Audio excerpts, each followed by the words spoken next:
हाँ जी, हम लोग ने लास्ट टर्न पे टैक्स में बताइए क्या शुरू किया था? सैलरी। बेसिक चीजें सीख ली थी, बहुत सारी चीजें उसमें सीख ली थी। आज हम लोग उसी को आगे कंटिन्यू कर रहे हैं और अब हम लोग सीखने जा रहे हैं अलग अलग तरीके के रिटायरमेंट बेनिफिट्स। मतलब मैं आपको पहले रिटायरमेंट बेनिफिट समझाऊंगा, बाद में ड्यूरिंग द सर्विस की जो चीजें होती है वो समझाऊंगा। आमतौर पे एक इंसान को रिटायरमेंट के समय जो जो चीजें मिलती हैं, जैसे leave salary, gratuity, provident fund, pension, इन सब का क्या ट्रीटमेंट होता है हमारे टैक्स में, टैक्सेबल होगी कि नहीं होगी, होगी तो कितनी होगी, या नहीं होगी तो किसके हाथ में नहीं होगी, गवर्नमेंट एम्प्लॉय में नहीं होगी या क्या होगा, वो सीखेंगे।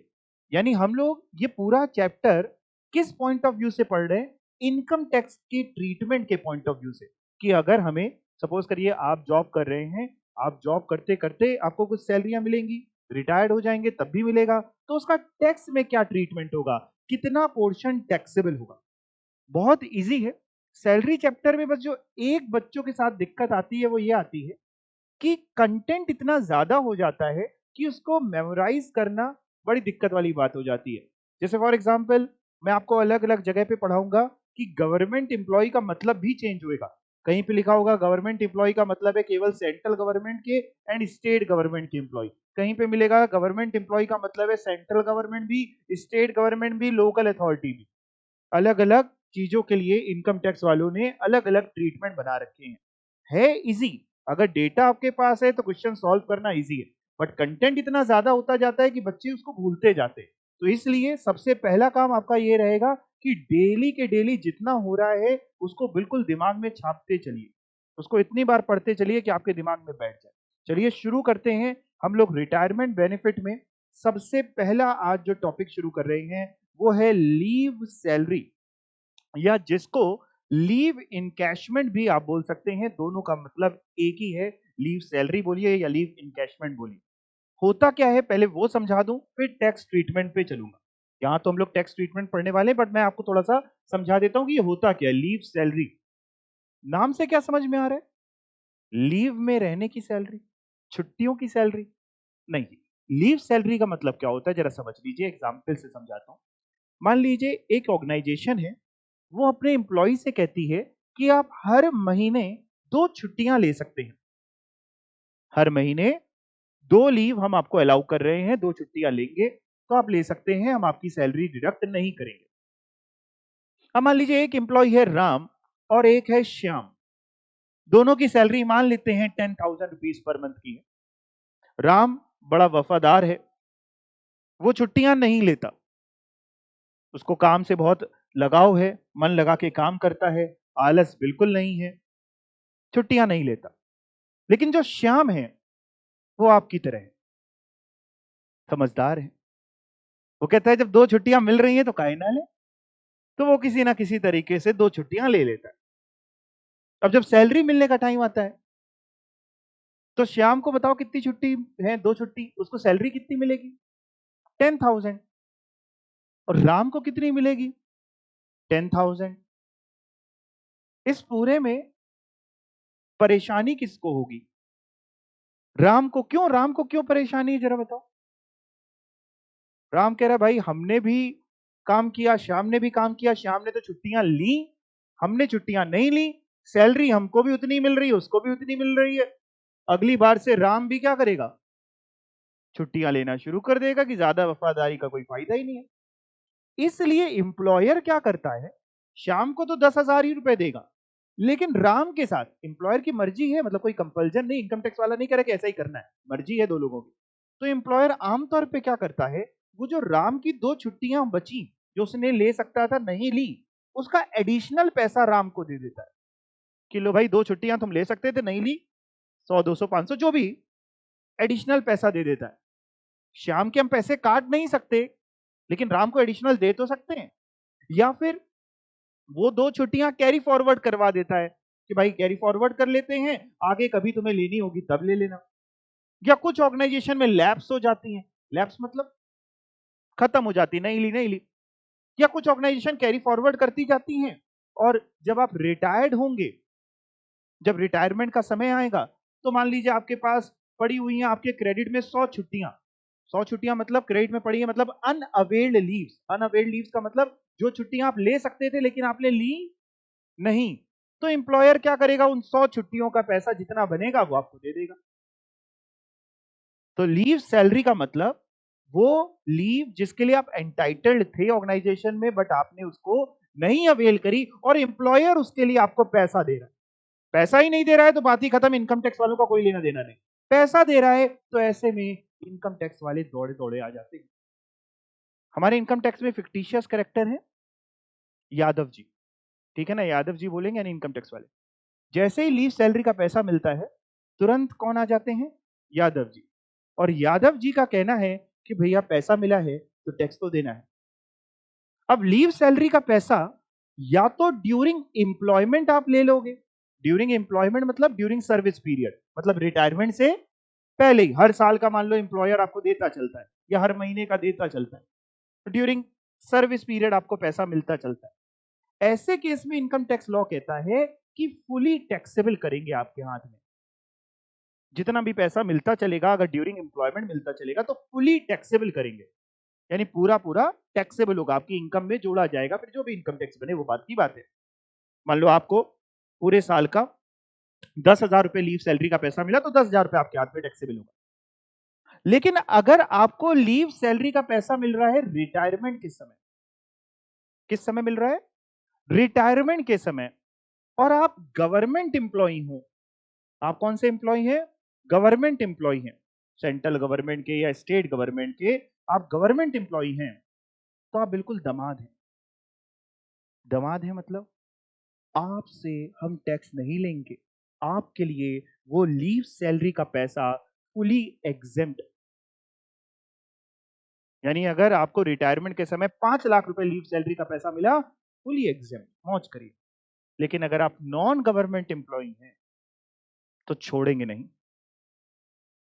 टैक्सेबल करेंगे, लेकिन पूरा नहीं टैक्सेबल करेंगे, कुछ एग्जेम्प्ट कर देंगे, कुछ टैक्सेबल कर देंगे।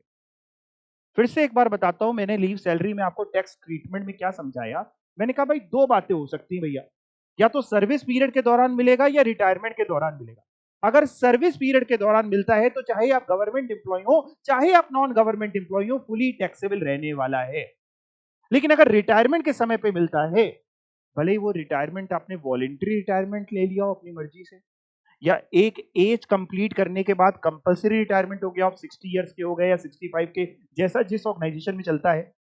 या कुछ ऑर्गेनाइजेशन टेन्योर पकड़ के चलती हैं कि हम अपने यहाँ पे 20 साल से ज्यादा किसी को नौकरी पे नहीं रखते, 20 साल सर्विस का कंप्लीट हुआ रिटायरमेंट हो गई। रिटायरमेंट किसी भी से हो, कंपलसरी हो या वॉलेंट्री हो, रिटायरमेंट के समय मिल रहा है। आप गवर्नमेंट एम्प्लॉय हैं फुली एग्जेम्प्ट, आप नॉन गवर्नमेंट एम्प्लॉय हैं तो कुछ पोर्शन, चार चीजें पढ़ाऊंगा, चार में जो सबसे कम होगा वो एग्जेम्प्ट होगा, बचा हुआ टैक्सेबल होगा।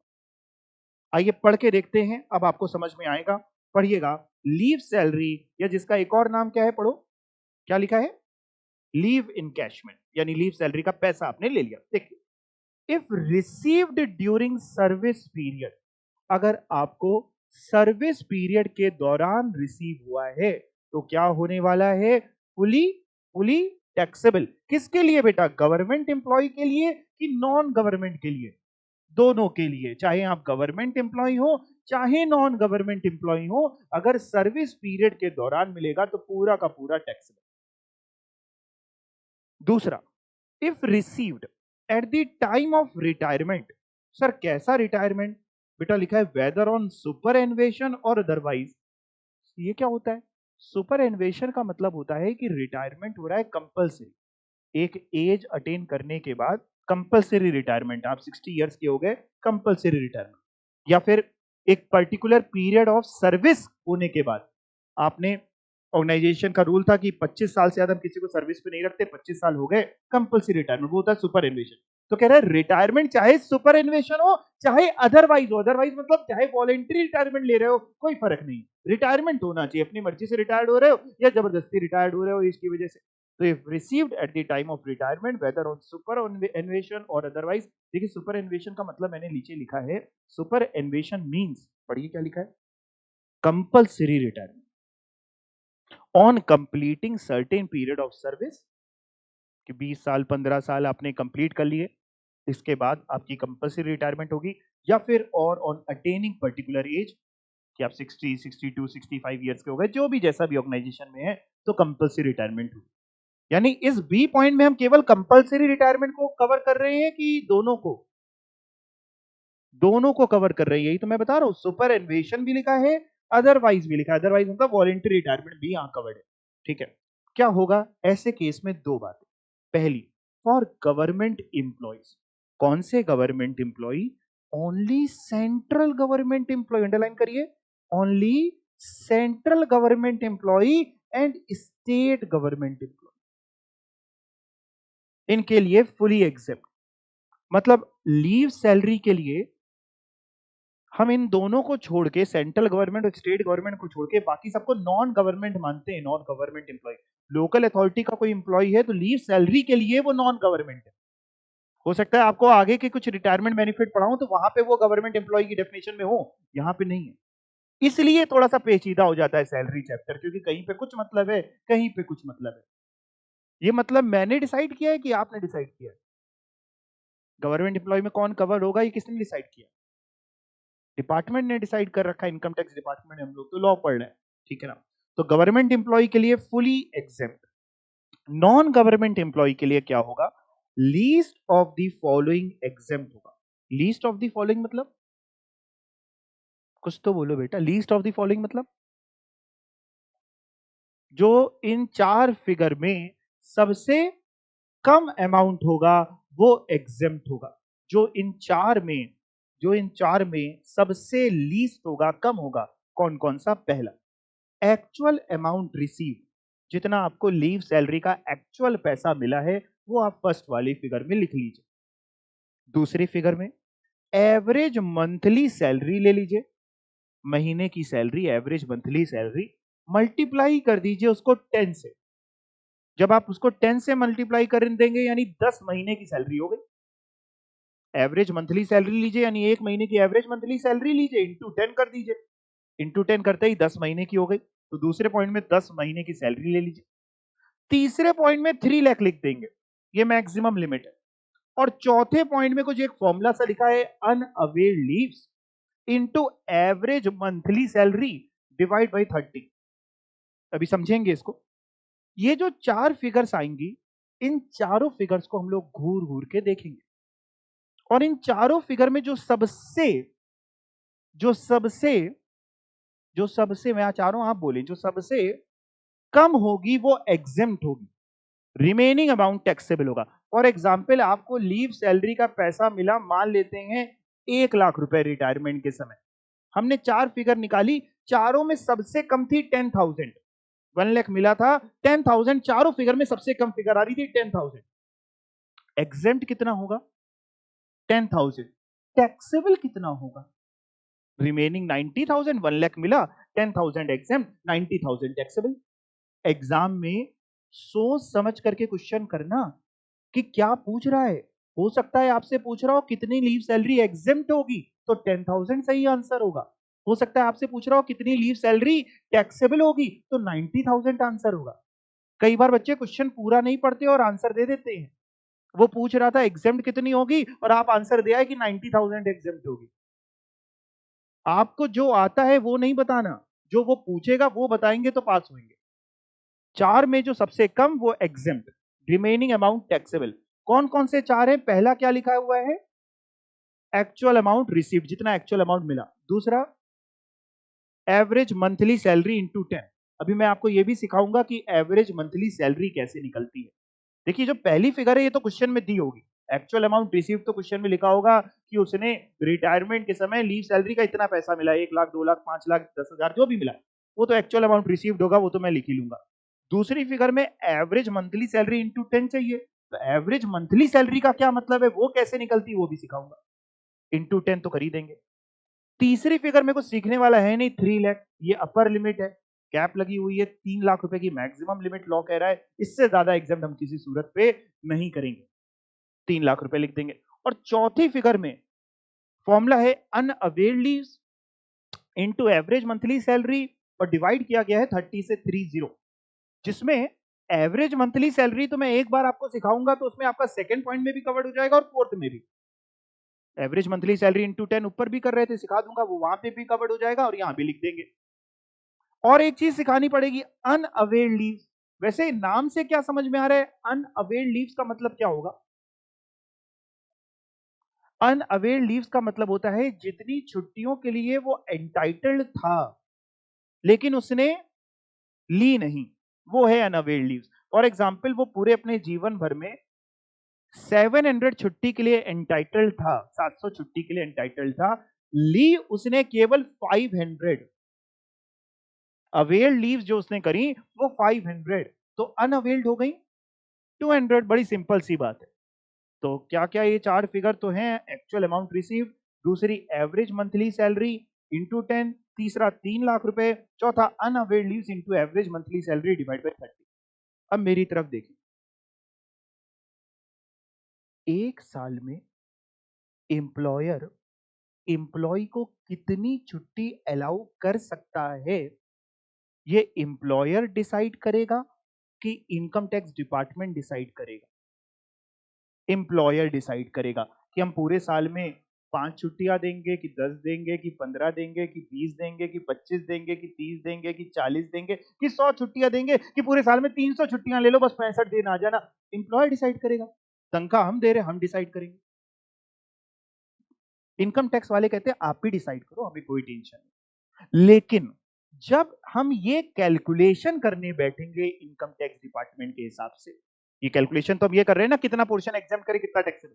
जब हम ये कैलकुलेशन करने बैठेंगे और हम देखेंगे कि इंप्लॉयर ने इंप्लॉय को कितनी छुट्टियां पूरे साल में देता था, एक साल में कितनी छुट्टियां देता था, अगर आप अपने इंप्लॉय को 30 छुट्टियां 30 छुट्टियां या उससे कम देते थे, तो जितनी आप देते थे हम उसी के हिसाब से कैलकुलेशन करेंगे। 30 देते थे 30 के हिसाब से कैलकुलेशन करेंगे, 25 छुट्टियां पूरे साल में अलाउ करते थे 25 के हिसाब से हम कैलकुलेशन करके अनअवेल्ड लीव निकालेंगे, 20 देते थे 5 देते थे, जो देते थे हम उसके हिसाब से अनअवेल्ड लीव कैलकुलेट करेंगे। लेकिन अगर आप पूरे साल में इंप्लॉय को 30 छुट्टियों से ज्यादा देते थे, लेट से आप 40 छुट्टियां देते थे, 45 देते थे, 50 देते थे, तो दीजिए, कोई सजा नहीं है। हम आपको कोई भी सजा नहीं देने वाले, पेनल्टी नहीं लगा रहे, आप दीजिए, आपकी ऑर्गेनाइजेशन थी। लेकिन for the purpose of this calculation unavailed leaves निकालने के लिए हम मैक्सिमम 30 छुट्टियां मान के चलेंगे। फिर से सुनिए पूरी बात को, जब हम अनअवेयर्ड लीव्स का कैलकुलेशन करेंगे वो पर्टिकुलर क्वेश्चन में, तो हम चेक करेंगे कि एम्प्लॉयर एम्प्लॉय को कितनी छुट्टियां अलाउ करता है पूरे साल की। अगर एम्प्लॉयर एम्प्लॉय को पूरे साल की 30 छुट्टियां या उससे कम अलाउ करता है, तो जितनी एम्प्लॉयर अलाउ करता है उसके हिसाब से कैलकुलेशन होगा। 25 छुट्टियां तो 25 के हिसाब से होगा, 20 तो 20 के हिसाब से, 30 तो 30 के हिसाब से। लेकिन अगर आप 30 छुट्टियों से ज्यादा अलाउ करते हैं तो ये अनअवेयर्ड लीव्स हम ज्यादा से ज्यादा 30 छुट्टियों के हिसाब से निकालेंगे। कैसे निकालेंगे वो मैं समझाऊंगा, कैलकुलेशन पार्ट अभी मैं कराऊंगा आपको कुछ। अनअवेयर्ड लीव्स पढ़िए जरा, लिखा है अनअवेयर्ड लीव्स के लिए क्या लिखा है, leaves entitlement shall not exceed 30 days for each completed year of service. कह रहा है लीव जो एम्प्लॉयर एम्प्लॉय को दे रहा है वो ज्यादा से ज्यादा हम जो अपने कैलकुलेशन के लिए लेंगे वो कितनी लेंगे, 30 दिन for each completed year of service. मतलब सपोज करो वो रिटायर्ड हो रहा है 10 साल 5 महीने जॉब करके, रिटायर्ड हो रहा है 10 ईयर्स 5 मंथ्स बाद, तो जो भी मंथ्स होंगे, जो भी कंप्लीटेड ईयर्स नहीं होंगे, मंथ्स होंगे, उसको हम इग्नोर कर देंगे। 10 साल 5 महीने में 5 महीने इग्नोर कर देंगे, बचे कितने, 10 साल। उसके हिसाब से हर साल की ज्यादा से ज्यादा 30 छुट्टियां हम कहेंगे आप अलाउ कर सकते हैं for the purpose of this calculation. आप उससे कमी करते थे हर साल के अलाउ, तो हम आपके हिसाब से काम करेंगे। यहां पे मैंने आपको एक बात समझा दी, fraction of the year ignore करते हैं लीव सैलरी के कैलकुलेशन। हो सकता है आपको आगे मैं कोई और रिटायरमेंट बेनिफिट पढ़ाऊं, वहां पे कहूं फ्रैक्शन नहीं इग्नोर करते, यहां पे इग्नोर करते। यानी अगर उसने काम किया है 20 साल 10 महीने, 20 इयर्स 10 मंथ्स, कितने साल पकड़ेंगे, 20, 10 महीने इग्नोर कर देंगे। अच्छा सर, बात इतनी तो समझ में आ गई, क्या बेटा समझ में आई? सर आपने समझाया कि अगर सर्विस पीरियड के दौरान मिल जाए तो फुली टैक्सेबल है, चाहे गवर्नमेंट एम्प्लॉय हो चाहे नॉन गवर्नमेंट एम्प्लॉय हो, हमें कुछ करना ही नहीं पड़ेगा। ठीक है बेटा।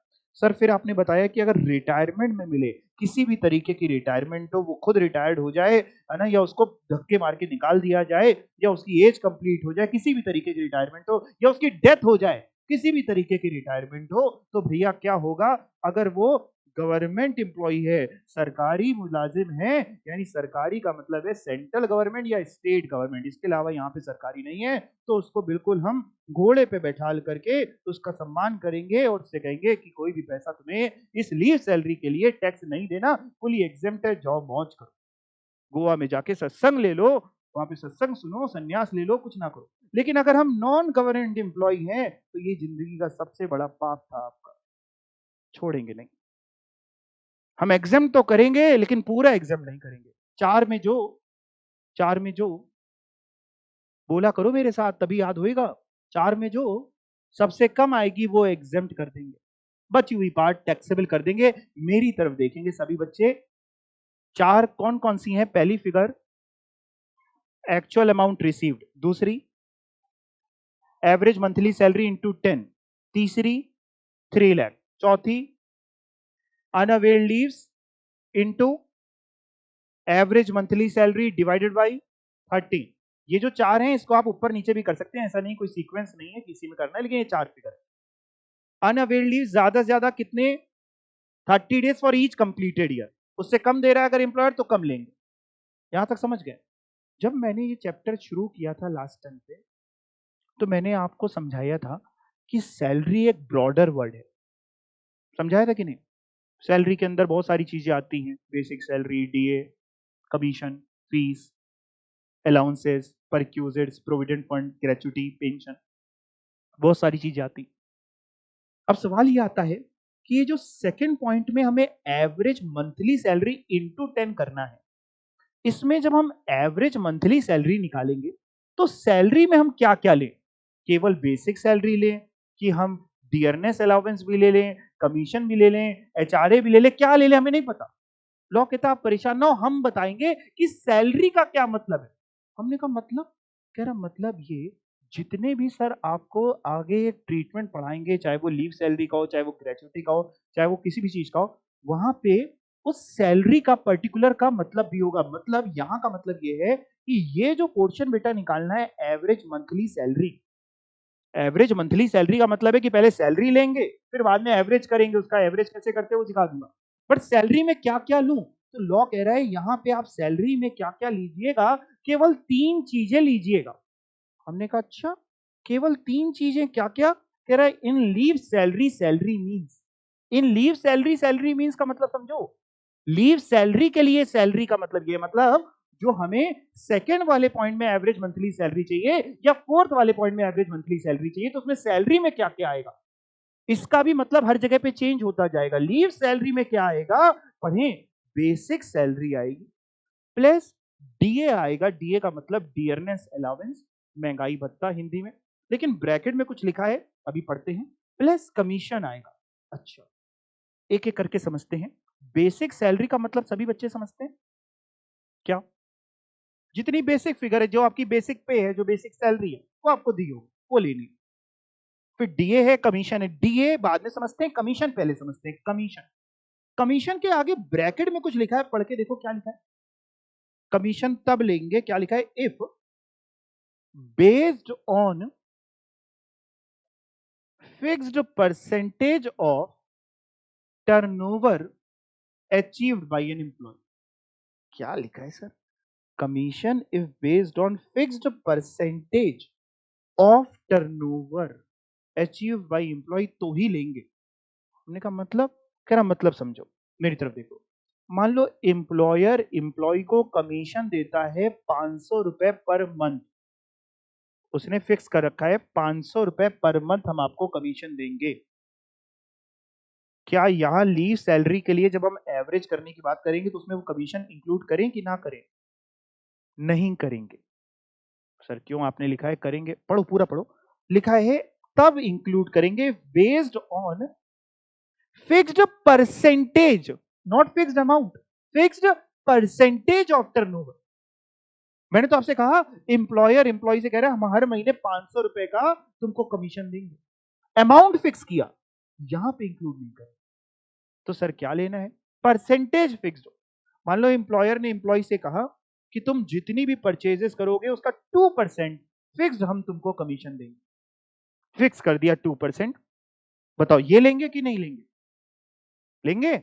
नहीं लेंगे। मैंने कहा परचेजेस करोगे उसका 2%। यहां क्या लिखा है? टैक्स आंखों से पढ़ी जाती है। क्या लिखा है? टर्नओवर। टर्नओवर मतलब परचेज नहीं होता, क्या होता है? सेल्स। मान लो एम्प्लॉयर ने एम्प्लॉय से कहा तुम जितनी सेल करोगे उसका 6% तुम्हारा कमीशन। बताओ अब लेंगे? अब आप घबरा रहे हाँ बोलने में, दो बार गलत हो गए। लेंगे कि नहीं लेंगे बताइए? लेंगे? अब लेंगे। फिक्स परसेंटेज ऑफ टर्नओवर पे अगर प्रिस्क्राइब्ड है तो हम लेंगे। यानी फिक्स क्या चीज होनी चाहिए? परसेंटेज, अमाउंट नहीं होना चाहिए। वो भी किस चीज का? टर्नओवर का। इसके अलावा कोई और कमीशन दिया है तो यहां पे मत लेना। इतना समझ गए? प्लस क्या लिखा है बीच में? डियर लिखा है, डियरनेस अलाउंस, महंगाई भत्ता। वो तो सर समझ में आ रहा है। ये ब्रैकेट में क्या लिखा है पढ़ो बेटा एक बार।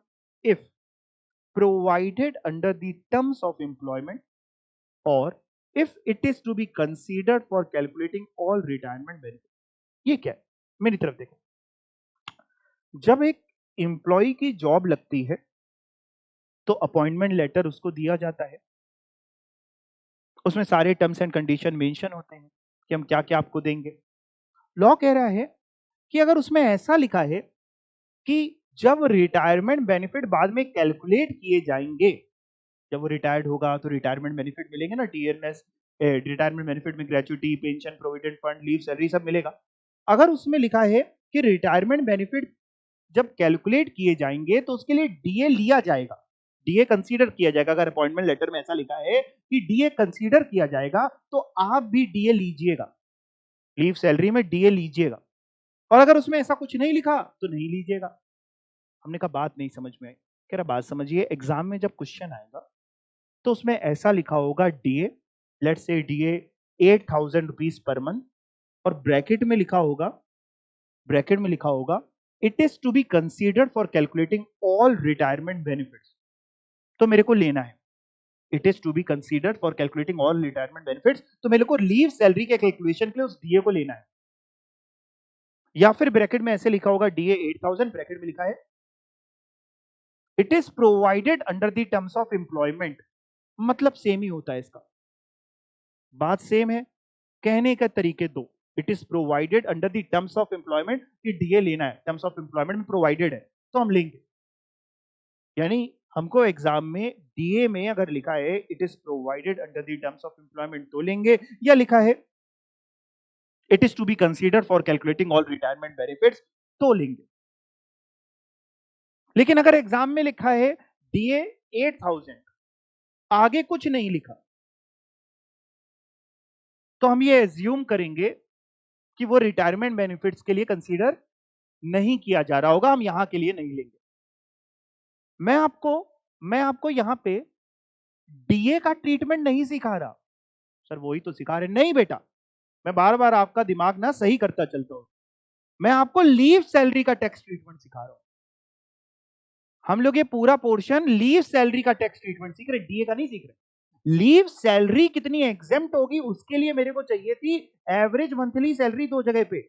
एवरेज मंथली सैलरी के लिए मेरे को पता होना चाहिए कि मैं क्या क्या लूंगा। उसके लिए मैंने सिखाया कि बेसिक सैलरी लेंगे प्लस डीए इफ वाला लेंगे। अब हम लोग शॉर्ट में बोलेंगे इफ वाला। जब मैं इफ वाला बोलूंगा तो आपके दिमाग में पहुंच जाना चाहिए डीए इफ वाला का मतलब है if it is provided under the terms of employment और if it is to be consider for calculating all retirement benefit.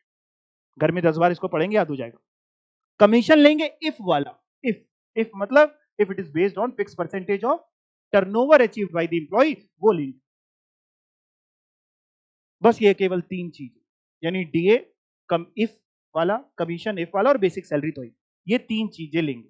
अच्छा सर, सर अगर डीए में कुछ नहीं लिखा है, ब्रैकेट ब्रैकेट में कुछ भी नहीं दिया है कि कंसीडर करना है कि नहीं, तो क्या माने? बताओ क्या माने? ले कि ना ले? डीए में कुछ नहीं लिखा, अभी तो समझाया, क्या माने? नहीं लेना। पहले पढ़िए पहला point, we have to take DA as salary.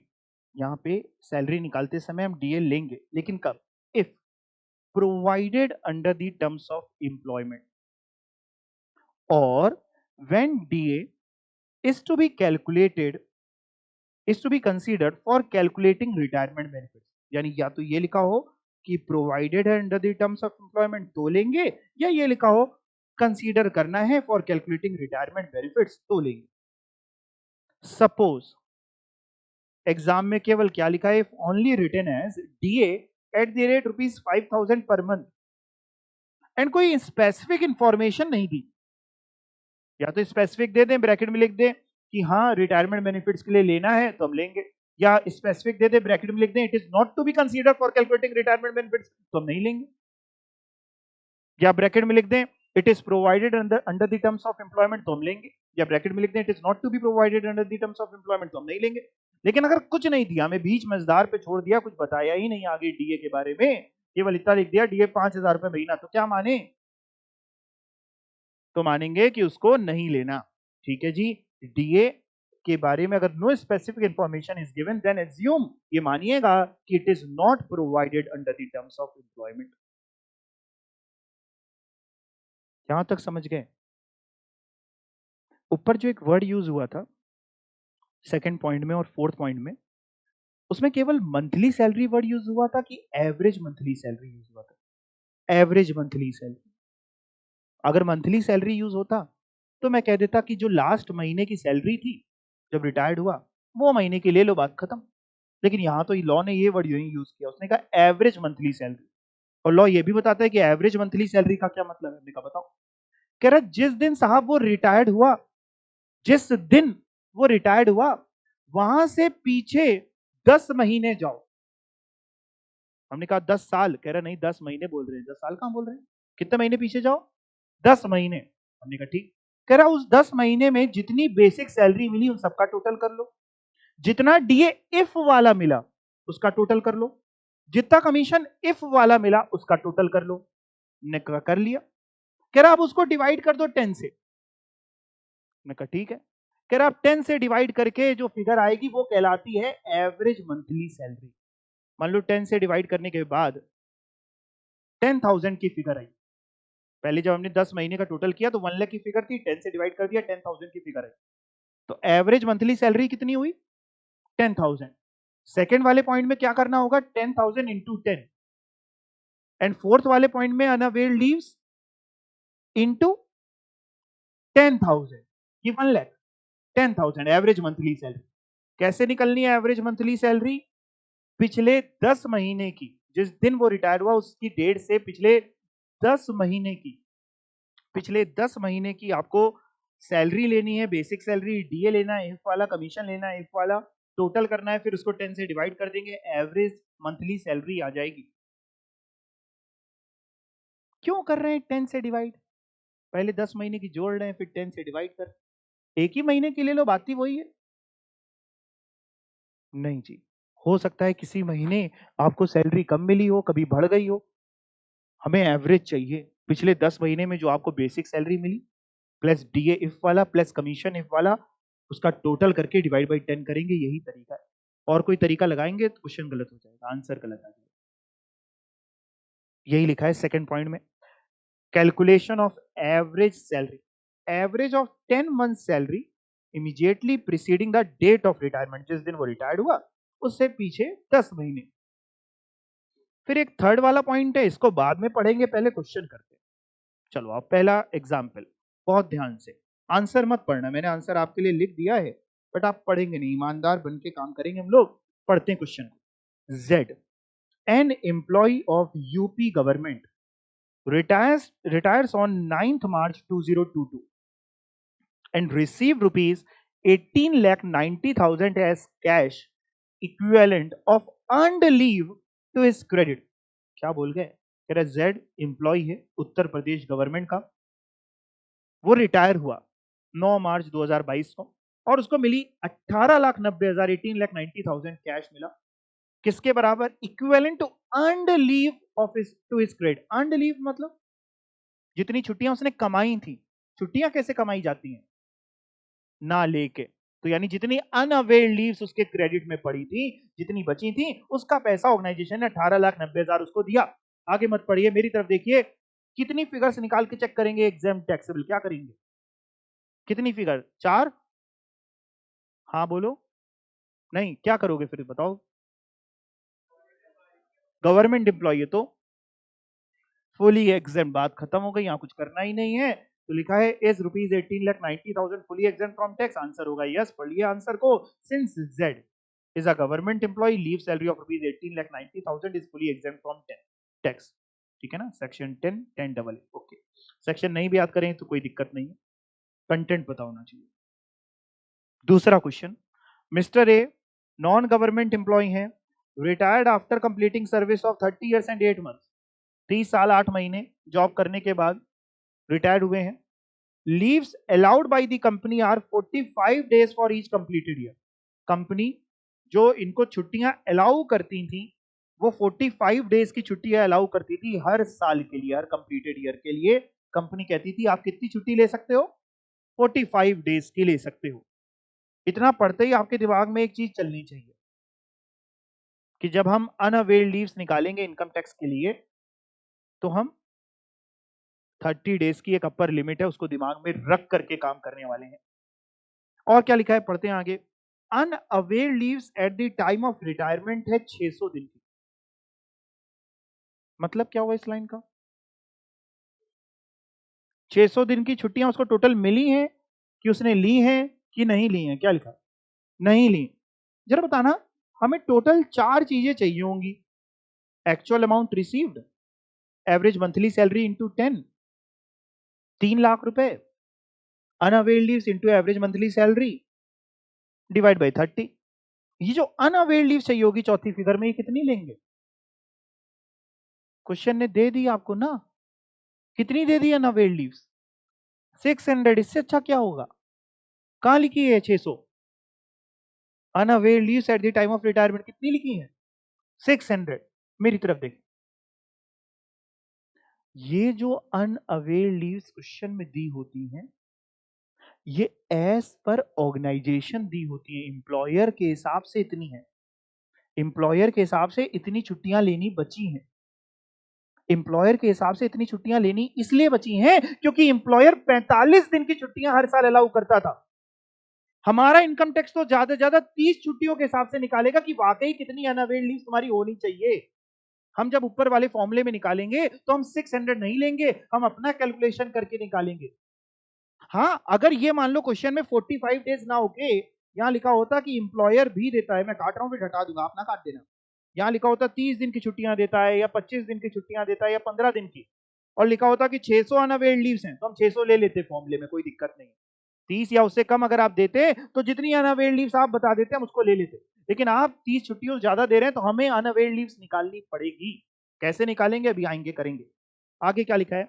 Average monthly salary है 10,000 and by encashing 600 days he gets 2,80,000। Question ने एक मदद आपकी कर दी है, हमें एवरेज मंथली सैलरी चाहिए होती है ना, जिसमें मैंने आपको सिखाया बेसिक सैलरी ले लेना, डीए इफ वाला ले लेना, कमीशन इफ वाला ले लेना, पिछले 10 महीनों का टोटल करना, डिवाइड बाई 10 करना, तब एवरेज मंथली सैलरी आएगी। क्वेश्चन ने मदद कर दी है, एवरेज मंथली सैलरी आपको खुद ही दे दी, तेरा कहां परेशान करेंगे। कितनी दे दी? 10,000। अब जरा मेरी तरफ देखिए, मैं जो जो पूछूं वो बताना, ध्यान से बताना। मैं लिख कुछ रहा हूं, पूछ कुछ रहा हूं, मेरी बात को सुनो। इधर देखो, लीव सैलरी ये जो मिली है, ये रिटायरमेंट के समय मिली है कि ड्यूरिंग सर्विस पीरियड मिली है? कहां पढ़ा आपने? आप रिटायरमेंट कह रहे हैं, कंफर्म तो करके आइए, कहां लिखा है? रिटायरमेंट के समय। अगर सर्विस पीरियड के दौरान मिलती तो क्या करते? हम कुछ ना निकालते, जितनी मिली है, कितनी मिली है? 2,80,000 मिली है, पूरी की पूरी टैक्सेबल कर देते, चाहे आप गवर्नमेंट एम्प्लॉय होते चाहे नॉन गवर्नमेंट एम्प्लॉय होते। तो रिटायरमेंट के समय मिली है। ऐसे ही एग्जाम में भी चेक करना स्टेप वाइज, डायरेक्टली कैलकुलेट मत करने लगना, ठीक है? डायरेक्टली गधे भागते हैं, इंसान नहीं, इंसान सोच समझ के भागता है। ठीक, पहले आपने चेक किया रिटायरमेंट के समय मिली। दूसरा, गवर्नमेंट एम्प्लॉय है नॉन गवर्नमेंट एम्प्लॉय है? Non government. अगर गवर्नमेंट होता तो फुली एग्जेम्प्ट हो जाता। नॉन गवर्नमेंट, नॉन गवर्नमेंट है तो कितनी चीजों में चेक करेंगे सबसे कम? 4, तो मैंने लिख दी 1 2 3 4, 4 चीजें। 4 चीजों में पहली चीज एक्चुअल अमाउंट रिसीव्ड, वो आपको लिखा होगा क्वेश्चन में हमेशा। देखो ढूंढो कितना लिखा है, 2,80,000 की लीव सैलरी मिली, वो लिख दिया। दूसरी figure average monthly salary into 10, यहां पे क्वेश्चन मेहरबान था, उसने एवरेज मंथली सैलरी दे दी। कितनी दी है? 10,000 इंटू 10, 1 लाख। तीसरी फिगर 3 लाख, ये भी आपने कर डाला। चौथे का मैं फॉर्मूला लिख रहा हूं, पहले देखना मैं सही लिख रहा हूं कि गलत लिख रहा हूं। अगर गलत लिखूं तो आप बता देना, मैं सही कर दूंगा।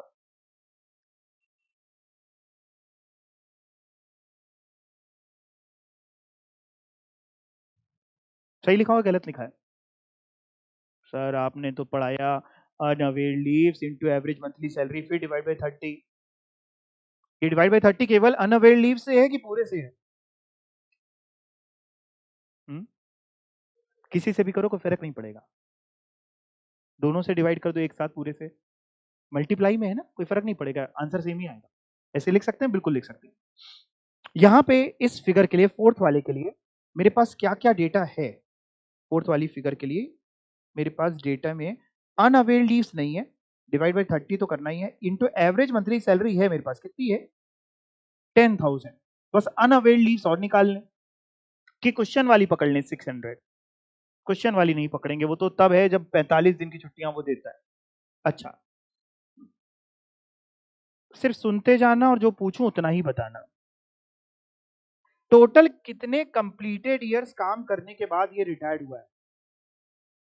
30 ईयर्स। मंथ्स कितने थे? 8। मंथ्स को क्या कर देंगे? इग्नोर। 30 साल।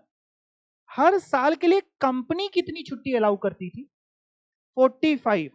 जरा कोई बच्चा कर सकता है क्या 30 साल में टोटल कितनी अलाउ कंपनी ने करी होगी?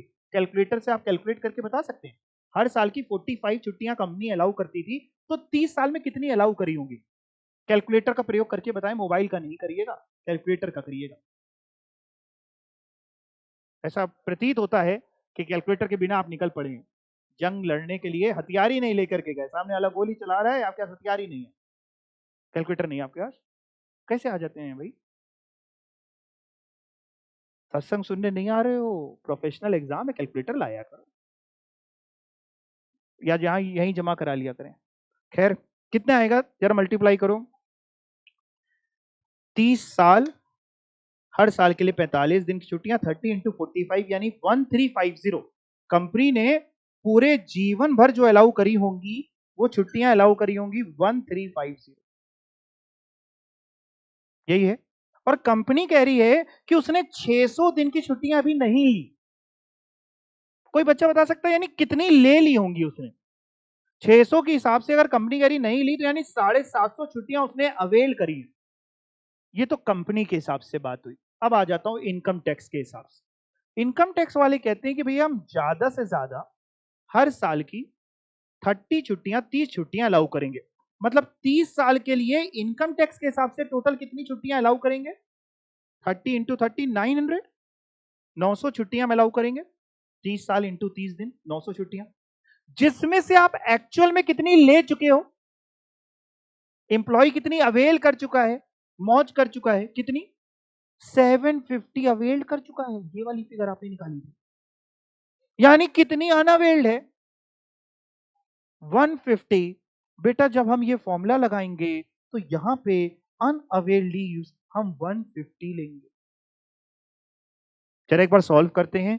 150 दिन डिवाइड बाई 30 दिन, करीब करीब 5 महीने हो गए ये।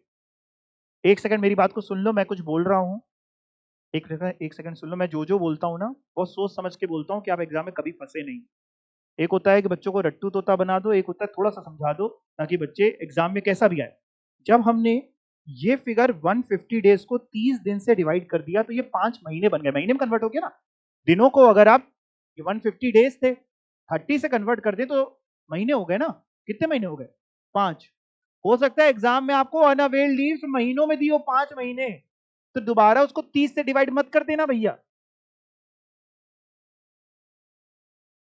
समझ में आए? 30 से डिवाइड करने का लॉजिक होता है कि दिन को महीने में कन्वर्ट कर दे, उसके विल लॉजिक है। तो 150 डिवाइड बाई 30 किया, 5 महीने, इंटू 10,000 यानी करीब करीब कितने रुपए हुए बेटा ये? करीब करीब क्या एक्चुअल में 50,000। अब चारों फिगर आपके सामने हैं, चारों को अच्छे से निहारिए, घूर घूर के देखिए और बताइए सबसे कम क्या है? 50,000। तो जरा बताओ टैक्सेबल कितनी होगी? 50,000 नहीं, एग्जेम्प्ट होगी 50,000। टैक्सेबल कितनी होगी? 2,30,000। एग्जेम्प्ट होगी 50,000 जो सबसे कम है। टैक्सेबल कैसे निकलेगी? मिली थी 2,80,000 माइनस जो एग्जेम्प्ट हो गई 50,000 की, यानी 2,30,000 रुपीज आपका टैक्सेबल होगा। ये लिखा हुआ है 2,30,000 रुपए टैक्सेबल होने वाला है। मेन इस पूरे क्वेश्चन में था कि अनअवेल्ड लीव्स आप सही से निकाल लें। एक बार फिर से समझा देता हूं अनअवेल्ड लीव्स कैसे निकाली होंगी, कैसे निकाली जाएंगी अनअवेल्ड लीव्स। सबसे पहले मैंने क्या किया, मैंने कंपनी के हिसाब से काम किया। थोड़ी देर के लिए इनकम टैक्स को भूल गया। मैंने कहा कंपनी वाले हर साल के लिए 45 छुट्टियां देते थे। 30 साल उसने काम किया, यानी कंपनी वालों ने टोटल 1350 छुट्टियां, 30 ईयर्स इंटू 45 डेज, 1350 छुट्टियां अलाउ करी होंगी। यहां मैंने कैलकुलेशन पार्ट भी आपका लिख रखा है, सबसे नीचे आपको दिख रहा होगा, जिसमें से कंपनी कह रही है कि एम्प्लॉय ने अभी 600 छुट्टियां नहीं ली है। यानी कितनी ले ली हैं? 1350 माइनस 600, 750। ये पूरा पार्ट हमने किया ही इसलिए कि हमें ये पता चल जाए कि कितनी ले ली है। अवेल्ड निकल आए, एक्चुअल अवेल्ड 750। फिर मैं इनकम टैक्स के हिसाब से आ गया कि इनकम टैक्स वाले तो कहते हैं कि हम ज्यादा से ज्यादा 30 छुट्टियां अलाउ करेंगे भैया। तो 30 सालों में इंटू 30 छुट्टियां 900 छुट्टियां अलाउ करेंगे, 900। 750 अवेल करके बैठे हो, एक्चुअल अवेल्ड तो वही फिगर उठाएंगे ना जितनी लेके बैठे हो। 750 लेके बैठे हो तो अनअवेल्ड इनकम टैक्स के हिसाब से बची 150, 900 माइनस 750। ये रहा पूरा कैलकुलेशन, मैंने यहाँ पे वो भी आपके लिए दिया हुआ है। बताओ लीव सैलरी खत्म? नहीं, आप एब्सेंट माइंडेड ना चलिए, अभी एक पॉइंट बचा था। हाँ, आपको याद नहीं रहता, मेरे को याद रहता है। एक पॉइंट था ना, मैंने कहा था बाद में समझाता हूं। तीसरा पॉइंट ये,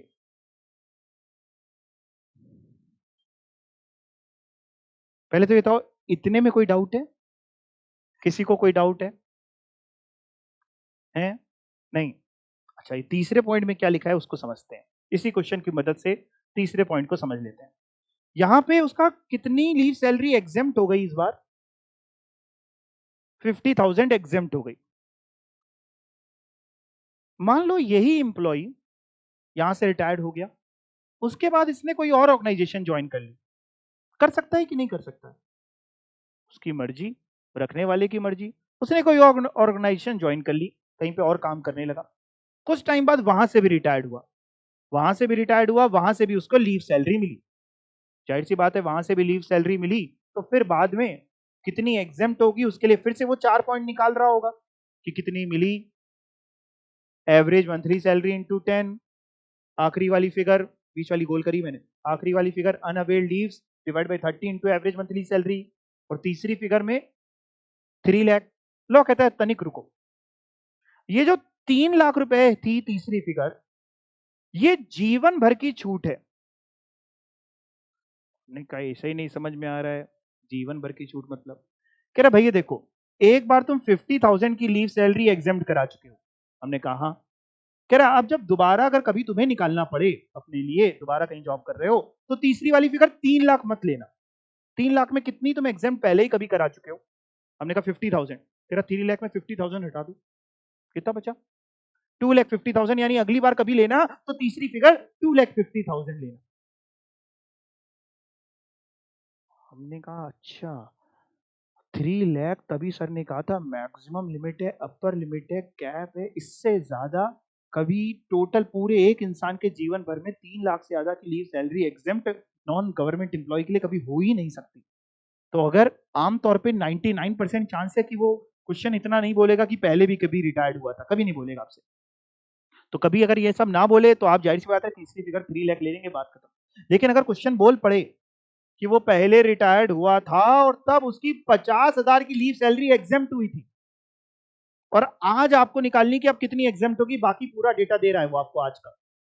तो जो आज का डेटा दे रहा है, आज जितनी लीव सैलरी मिली, एक्चुअल अमाउंट जो मिला वो ले लेंगे, एवरेज मंथली सैलरी आपको सिखा दी इंटू 10 कर लेंगे, लेकिन तीसरी फिगर में 3 लाख मत लेना। पहले जितनी एग्जाम हो चुकी थी, क्वेश्चन बोल रहा है 50,000, तो कितना करके लोगे? 2,50,000। पहले वो कह रहा है 1 लाख एग्जाम हो गई थी, तो हम कितनी फिगर लेंगे? 2 लाख। यही बात इस थर्ड वाले पॉइंट में लिखी है।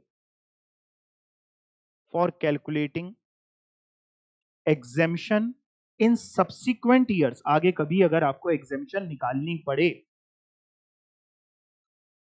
The maximum limit of ₹3 lakh shall be reduced, उसको कम कर दीजिएगा, by the amount earlier exempted। अगर कभी कुछ एग्जेम्प्ट हुआ था लीव सैलरी का, तो वो 3 लाख रुपए की फिगर उतने से कम हो जाएगी। In other words, maximum amount of exemption under section 10(10AA) clause 2 during the life time can not exceed कितना? 3 लाख। ये थी आपकी लीव सैलरी। समझ में आ गया? एक बार जल्दी समराइज कर देते हैं। मेरी तरफ देखें, लीव सैलरी अगर आपको सर्विस पीरियड के दौरान मिली हो तो फुली टैक्सेबल, चाहे आप गवर्नमेंट एम्प्लॉय हो चाहे आप नॉन गवर्नमेंट एम्प्लॉय हो। रिटायरमेंट के समय मिलेगी, सेंट्रल गवर्नमेंट एम्प्लॉय या state government employ fully exempt. अगर नॉन गवर्नमेंट एम्प्लॉय है तो 4 चीजों में जो सबसे कम होगा वो एग्जाम, जिसमें actual amount received, average monthly salary into 10, 3 lakh रुपए, unavailed leaves divide by 30 into average monthly salary. Average monthly salary के लिए basic salary plus DA if वाला प्लस कमीशन इफ वाला लेना है, पिछले 10 महीने का लेना है from the date of retirement, जिस दिन वो रिटायर हुआ उस दिन से पिछले 10 महीने आपको जाना होगा। 10 महीने का टोटल करना है, डिवाइड बाई 10 करना है, एवरेज मंथली सैलरी आ जाएगी। अनअवेयर्ड लीव जितनी क्वेश्चन ने दी होगी, अगर एक्चुअल में एम्प्लॉयर 30 छुट्टियां या उससे कम है तो जितना ऑर्गेनाइजेशन में अनअवेयर्ड लीव आई हम उतनी ले लेंगे, लेकिन अगर 30 छुट्टियां ज्यादा होगी तो हमें निकालनी पड़ेगी, जो कि मैंने आपको निकाल करके सिखा दी। चारों फिगर में जो सबसे कम होगी वो एग्जेम्प्ट हो जाएगी, रिमेनिंग फिगर टैक्सेबल हो जाएगी। आगे कभी अगर एग्जेम्पशन निकालनी पड़े दोबारा, कभी उसको फिर से लीव सैलरी की एग्जेम्पशन मिलने वाली हो, तो आपकी जितनी पहले एग्जेम्प्ट हुई हो 3 लाख रुपीज में, वो फिगर माइनस करके तीसरी फिगर लिखना। इससे ज्यादा लीव सैलरी में और कुछ नहीं था। होमवर्क ये रहेगा, आज की क्लास और इससे पहले जो आपको सैलरी हुई, यानी अभी तक का टोटल जितना भी सैलरी में आपने पढ़ा है उसको रट डालो, क्योंकि अगर आप अभी रटोगे नहीं तो आगे कंफ्यूजन खड़ी हो जाएगी और दिक्कत आएगी। ठीक, चलो जी, चलो, बाय बाय। कोई डाउट किसी को? नहीं। Thank you so much.